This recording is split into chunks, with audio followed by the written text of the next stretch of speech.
n'umunani. Abo bose bari bakwije ica kane c'umunyororo bari baraciriwe kandi bakaba baragirizwa ivyaha bito bito. Domine Banyankimbona uyu ni umushikiranganji w'ubutungane niwe yaciye arekuza abo banyururu hama umukuru w'igihugu aja muri uwo mugigwa wo kubarekura. Bari barakusanyirijwe mw'ibohero rya Rutana aho bari bakuwe mu mabohero atandukanye irya nino mu gihugu c'Uburundi, ngo ni mu gihe igitigiri c'abanyororo ari umurengera mu mabohero y'igihugu.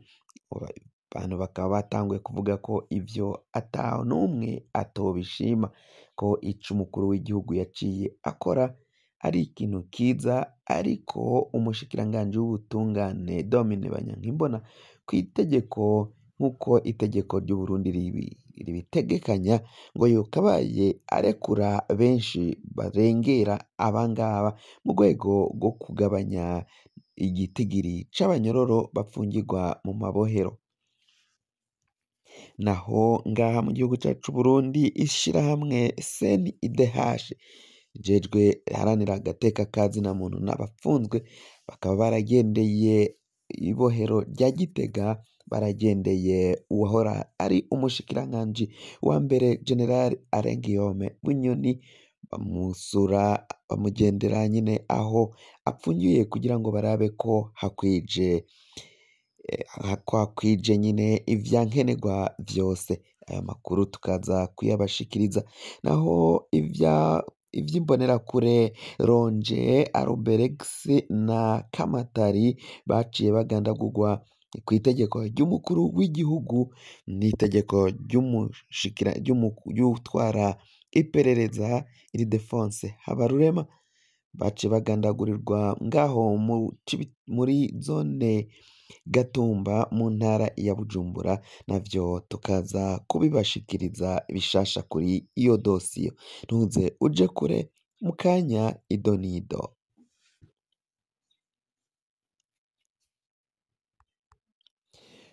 Nk'uko nari mpejeje kubikubwira rero, amakuru ariko aravugwa ngaha mu gihugu cacu c'Uburundi ni amakuru ateye ubwoba cane. Reka nsubire ndakuramutse ndaguhe n'ikaze muri aya makuru. Tuyatangurire kuri iyi nkuru ivuga ukungene hari idosiye yo kuja kuzana uburozi mu gihugu, muri kimwe mu bihugu bikomakomeye cane kw'isi, aho bivugwa ko rero ubwo burozi bwazanywe na leta ya Gitega, ngo ubwo burozi bukaba buzogenda buhabwa abantu batavuga kumwe n'ubutegetsi bwa Gitega.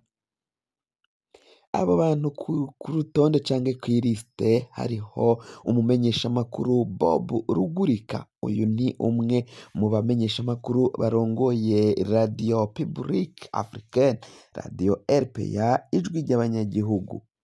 Uyu mumenyeshamakuru arazwi mu gushira idosiye hanze zivuga amabi yagiye akorwa n'abategetsi batandukanye ngaha mu gihugu cacu c'Uburundi.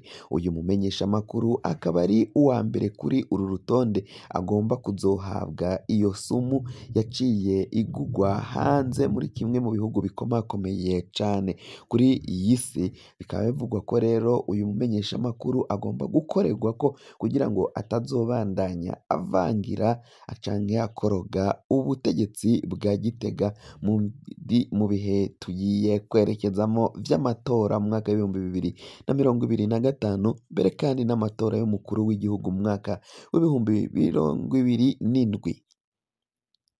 Uyundi muntu ari kuri uru rutonde ni Marigarita Barankitse Magi nawe ari ku rutonde rw'abagomba kuzohabwa kuri iyo sumu kugira ngo barabe ko bomuvana mu nzira. Murazi ko uyu yahunganye yagiye mu mwaka w'2015 inyuma ya Geregere yaciye yaduka ubwo hatembagazwaga ubutegetsi ngaha mu gihugu c'Uburundi. Uyundi muntu nawe ari kuri urwo rutonde ni Pacifique Nininahazwe.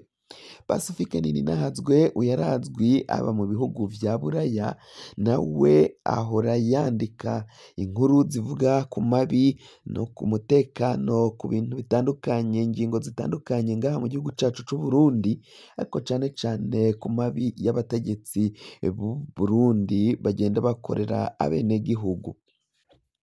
Uyu Pacifique Nininahazwe rero abicishije ku rubuga rwiwe, urubuga rwa Facebook akunda gukoresha kw'ipaji yiwe, niho acisha ayo makuru y'ibitagenda neza biba biriko birabera ngaha mu gihugu c'Uburundi.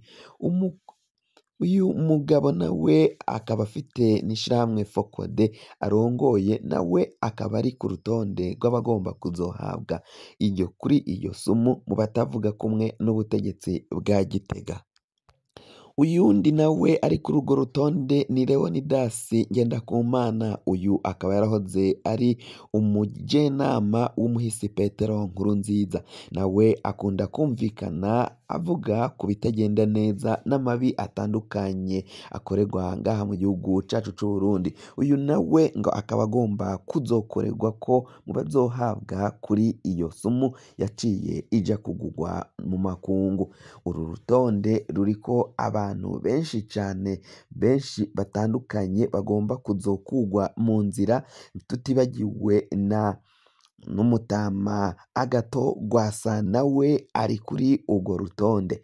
Rwasa ni umwe mu batavuga kumwe n'ubutegetsi, arongoye umugambwe wa CNL, akaba nawe agomba ngo kuzokorerwa ko mbere yuko bashika mu mwaka w'2027.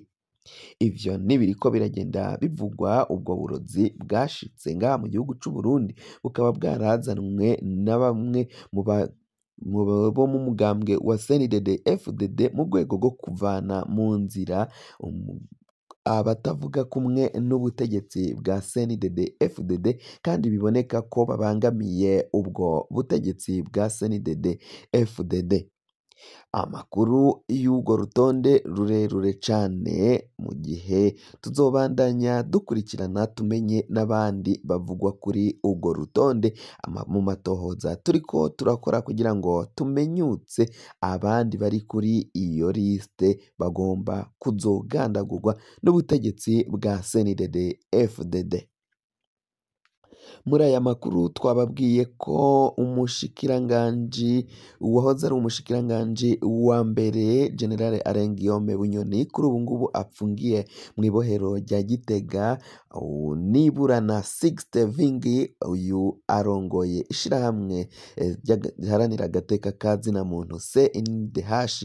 Uyu bakaba yatangaje ko aho wahora ari umushikiranganji wa mbere General Alain Guillaume Bunyoni apfungiye, baramugendeye kugira ngo barabe ko hakwije.